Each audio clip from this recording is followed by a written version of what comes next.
My name's Scott Jackson. I know some of you and a lot of you I don't, but my friends call me Scooter. I know that's kind of embarrassing.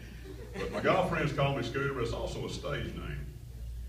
I see you ladies, you're thinking, obviously a male dancer. But actually I do a little stand-up comedy. I've done some stand-up routines at a comedy club in Birmingham, and I've had fun with that. But I'm an amateur, and by the very definition of amateur, it means you don't get paid.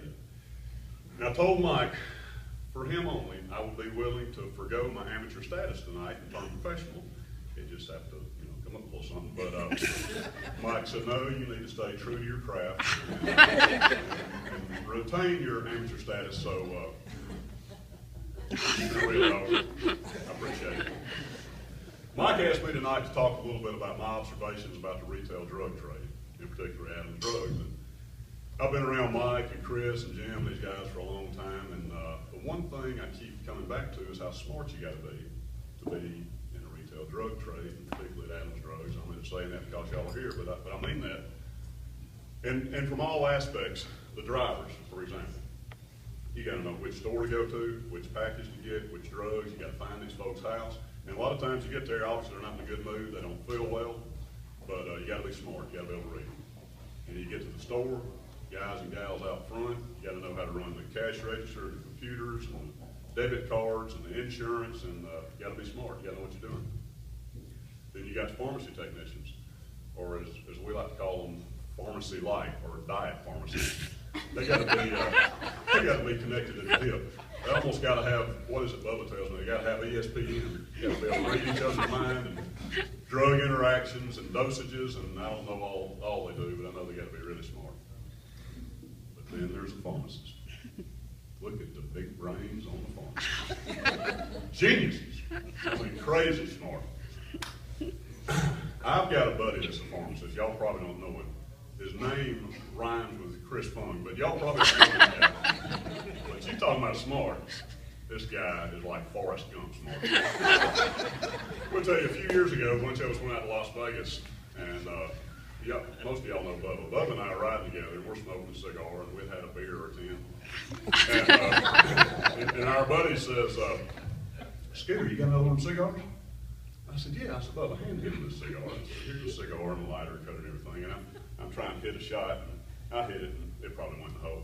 But Bubba's over there giggling. I said, what's so damn funny? He said, look at your boy up there.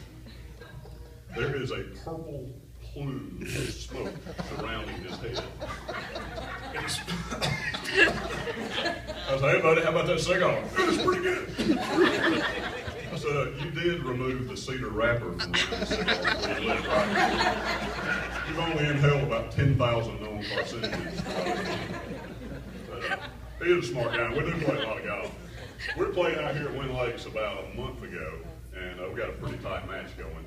And my intelligent friend hits a ball like right beside a pine tree. I mean, boom, he's right there. And I don't know if you play golf or not, but he's basically, any intelligent person would know you've got two options. You can take an unplayable and take a penalty and drop it and chip up, or you could just kind of chop it out and then hit it. Or you could do as my friend does and try to take a 4-iron and hit the golf ball into a pine tree, which is round with pine bark on it, and try to knock it onto the green. Here's how that went. Oh!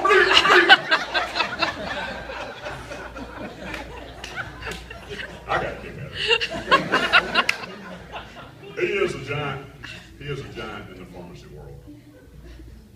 Height-wise, maybe not so much. We got through playing golf the other day. We went to a Waffle House, and we walked in, and the waitress offered him a booster seat. And I did not find that funny. I did not laugh for more than 15 minutes. So we had to cut that off. But he's a good guy, and he's a good sport. I will tell you about another restaurant episode we had. We walked into McDonald's, and the young lady waiting on us asked me if I wanted senior coffee or if he wanted a Happy Meal. We both kind of took it in the short. But he's a good sport. He's one of my best friends. Let's give it up for Chris Fung.